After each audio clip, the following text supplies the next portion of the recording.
వాళ్ళకి చెప్తున్నా నేను కనీసం వీళ్ళకి ఎంత తెలివి తక్కువలంటే నేను మొన్న చూసి నవ్వుకున్నా. ముఖ్యమంత్రి వచ్చిండు జిల్లాకు, ఏదో 4 మంచి మాటలు చెప్పిపోతారేమో అనుకున్నా. ఈ ముఖ్యమంత్రితో బాధ ఏంటంటే ఆయన బాలల దినోత్సవం కోతే కేసీఆర్ని తిట్టుడు, బాలల దినోత్సవం కోతే చార్మినార్ కాడ రాజీవ్ గాంధీ సద్భావన యాత్ర కోతే అక్కడ కేసీఆర్ని తిడతాడు. ఆఖరికి ఆయన బర్త్డే చేసుకుని యాదగిరి గుట్టకు పోయిన ఆ రోజు కూడా కేసీఆర్ని తిడుతుంది. ఇక సిరిసిల్లకు వచ్చినాక ఎట్లా తిడతాడు నీకు తెలుసు నాకు తెలుసు. ఇక ఒకటే తిట్లు. ఏమున్నది పరిపాలన సంవత్సరం చూస్తే ఏం జరుగుతున్నది? కేసీఆర్ దేవుని మీద ఒట్లు, కేసీఆర్ ను తిట్లు, హామీలకు మాత్రం తూట్లు. ఏమున్నది అంతకంటే పీకింది నువ్వు? మీరు ఆలోచన చేయండి. దేవుళ్ళ మీద ఒట్లు, కేసీఆర్ కు తిట్లు, హామీలకు తూట్లు. 6 గ్యారంటీలు అన్నారు. 6 గ్యారంటీ మాత్రమే అమలైంది. ఇంకొక్కటని అమలైందా? రుణమాఫీ అన్నం అయిందా? కాలేదు. ఊళ్ళల్లో కొద్ది ఇబ్బలు కొట్టట్టున్నారు కాంగ్రెస్ వాళ్ళను.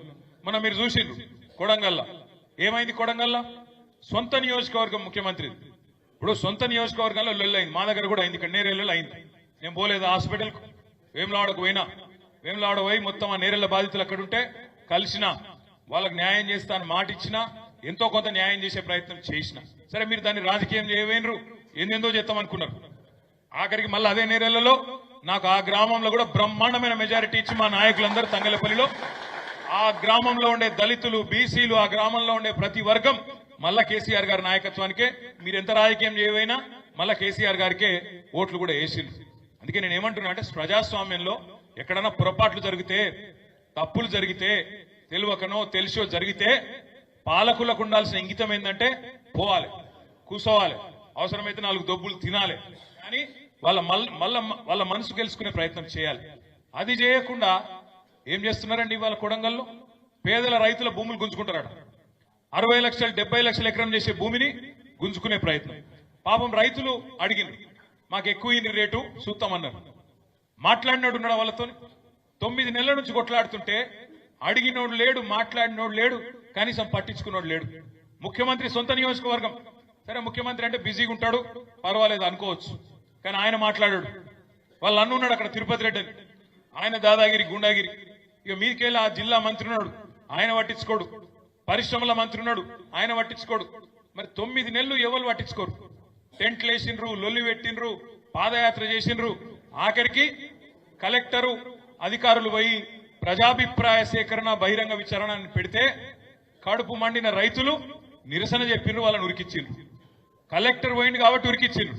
అదే రేవంత్ రెడ్డి పోతే మాత్రం ఉరికిచ్చకూడదు పక్క. ఇది ఇవాళ పరిస్థితి రాష్ట్రంలో. ఏం చేసినావు సంవత్సర కాలంలో అని చూస్తే ఏం చేసిండు రేవంత్ రెడ్డి గారు? ఒక్కటే ఒకటి చేసిన పని, అదాని కోసం చేసిండు పని, అల్లుని కోసం చేస్తున్నాడు, తమ్ముళ్ళ కోసం అన్నల కోసం చేస్తున్నాడు, బావమరిదికి అమృతాన్ని పంచి పెడుతున్నాడు. ఇక పోయిండు ఢిల్లీకి పోయిండు. 28 సార్లు ఎక్కే విమానం, దిగే విమానం. ఫ్లైట్ ఖర్చులు బొక్క తప్ప వచ్చింది ఏమీ లేదు. 28 సార్లు పోతే 28 రూపాయలు కూడా రాలే. ఇది వాస్తవం. ఒక రేవంత్ రెడ్డే కాదు, 8 మంది బీజేపీ ఎంపీలు గెలిచారు.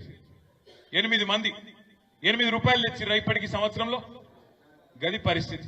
అందుకే ఇవాళ తెలంగాణలో అందరికీ అన్ని విషయాలు అర్థమైనాయి. అర్థం కానో లెవెల్ లేరు. చాలా సార్లు నేను పోతుంటే అటు ఇటు తిరుగుతుంటే మాకు విచిత్రమైన అనుభవాలు ఎదురవుతున్నాయి.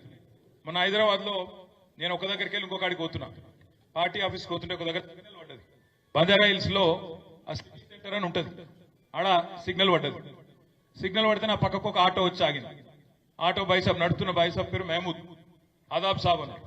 ఆదాబ్ భాయ్ అంటే అన్నాక क्या है साहब, केसीआर साहब जाने के बाद बर्बाद हो गया हमारा हालत, क्या है ये అన్నాడు.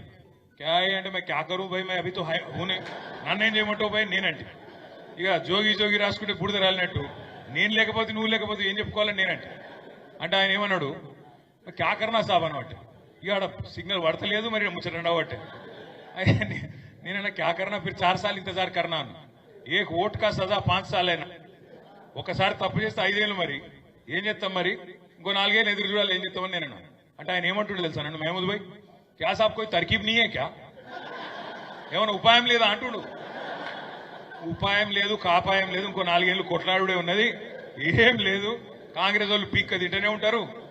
వాళ్ళు ఎంత బిత్తిరోళ్ళు అంటే కాంగ్రెస్ వాళ్ళు. రేవంత్ రెడ్డి వస్తాడు జిల్లా కంటే నేను అనుకున్నా 4 మంచి మాటలు చెప్తాడో, దేవుని కాడికి పోతుండదు ఏంలాడకు, కోడెని కట్టెత్తారు ఎట్లావు కట్టేసినాక మొక్కి ఆయనతో ఏదో 4 మంచి మాటలు చెప్పి ఆడికెళ్ళి అవతల పడతారేమో అనుకున్నాం. ఈ గమ్మతైన విషయం, సిరిసిల్లలో మొత్తం రాష్ట్రంలో అత్యధిక పవర్ లూమ్లు ఎక్కడున్నాయి? సిరిసిల్ల పట్టణంలో ఉంటాయి. మొత్తం రాష్ట్రంలోనే నేతన్నలు ఎక్కడున్నారు? అత్యధికంగా పవర్ లూమ్లో పనిచేసే వాళ్ళు సిరిసిల్లలో. నూలు డిపో ఎక్కడ పెట్టాలి? మరి ఆడబెట్టిండు ఒక అది కథ. అంటే నీకు బోడిగుండుకు దెబ్బ తాకితే మోకాలకు మంది రాత్రుడు ఏం చెప్పాలి? ఒక గిదిలో తెలివి. గుండుకు దెబ్బ తాకితే ఎవడన్నా మోకాలకు మంది పెడితే బంధం మానైతే మానిపోతాదే. ఒక గిది వీళ్ళ తెలివి, గిది వీళ్ళ మెదడు. ఏం చెప్పాలా వీళ్ళ గురించి నేను? కాబట్టి ఇంత తెలివైన వాళ్ళు మన గుండు తప్పకుండా మన అదృష్టం. మనందరికి కూడా ఇది చాలా మంచిది. ప్రజలకు అన్ని తెలుస్తున్నాయి. ఇవాళ మీరు ఏం లేదు, ఛాయ్ హోటల్ కాడ మరి బీవై నగర్ ఛాయ్ హోటల్ కాడ ఒక అర్ధగంట కూర్చోండి.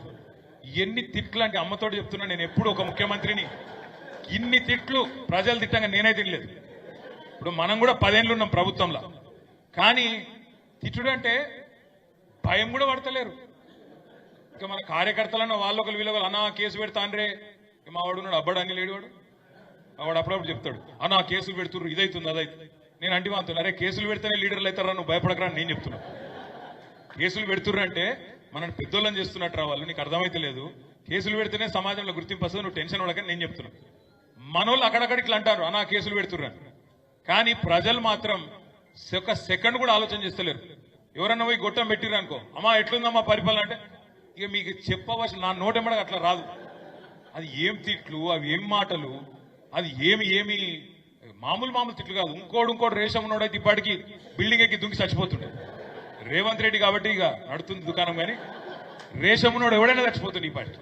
అంటే అంత గలీజ్గా ఏడవైన 6 గ్యారెంటీలు, తులం బంగారం ఏడవైంది, ఫ్రీ బస్ ఒకటేనా, ఆ ఫ్రీ బస్ కూడా ఏమందామని తిడుతుంటే అట్లా లేడీస్, నేను నిజంగా ఇలా లేడీస్ తిట్టుడు ఇంతవరకు నేను కూడా ఇప్పుడు తిట్లు వాళ్ళే లేడీస్తో. కాబట్టి మామూలు తిట్లు కాదు, అవి భయంకరమైన తిట్లు తిడతాను. నేను ఒకటే అంటున్నా, మీ అందరితో కోరేది, నిజానికైతే ఒక ప్రభుత్వానికి 3-4 ఏళ్ల తర్వాత వస్తుంది వ్యతిరేకత. 3-4 ఏళ్ళు పడుతుంది, చూస్తారు ప్రజలు కూడా టైం ఇస్తారు, ఓపికగా ఉంటారు, సుతాం తీసేస్తాడేమో అంటారు. కానీ ఈయన విషయం ఈయన అదృష్టం ఎందుకని సంవత్సరం తిరగకుండానే వచ్చింది. నిజంగా మనం గిన్న పిలుపునిస్తే, అమ్మతోడు చెప్తున్నా నేను, మనం గిన్న పిలుపునిస్తే సంవత్సరికం కూడా పెడతారు వీనికి. గట్లున్నది కథ. అంటే వీనికంటే ప్రభుత్వానికి మళ్ళీ వీరు వేరే అపార్థం చేసుకున్నారు, మా వాళ్ళు వేరే రాశారు. ఓ నారాయణ వేరే రాసావు ముందే, సంవత్సరికం అంటే ప్రభుత్వానికన్నా నేను వేరే వాళ్ళకని లేదు, ఆయన వేరే రాశారు. ఇక్కడ స్పెషల్లీ నారాయణని కొద్దిగా బతిమలాడుకోవాలి. ఎందుకంటున్నా ఇదంతా అంటే, మనం బాధపడేది కానీ భయపడేది కానీ ఏం లేదు. వాళ్ళ గ్రామాన ప్రతి పల్లెలో ప్రతి పట్టణంలో చర్చ కేసీఆర్ గురించే జరుగుతున్నది. ప్రతి చోట కేసీఆర్ గారి గురించే ప్రజలు మాట్లాడుకుంటా ఉన్నారు.